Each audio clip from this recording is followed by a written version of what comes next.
Ever wanted to hear your enemies sneaking up on you from miles away in Counter-Strike 2? Well, in this video, I'm gonna spill the beans on the sickest audio settings even the pros swear by. So let's dive right in and get this show on the road. Now, to change these settings, first open up CS2 and go to settings. Then switch to the audio tab.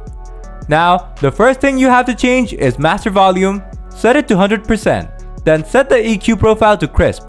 Also change the LR isolation to between 50 to 60%. Now, scroll down to the music section. From here, set the main menu volume and round start volume to 50%. After that, change the round action volume to be between 20%.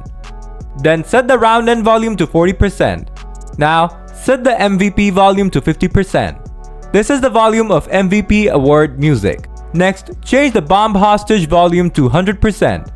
This will help you find bombs or hostage fast. Now, crank up the 10-second warning volume to 100%. That way, you won't miss the beeping sound right before the bomb goes boom.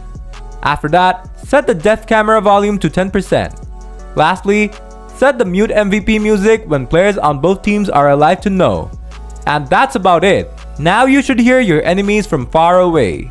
If the video was useful, don't forget to smash that like button. Want more CS2 related tips and tricks? Subscribe to the channel cause we have got more of them coming. As always, thanks a bunch for watching.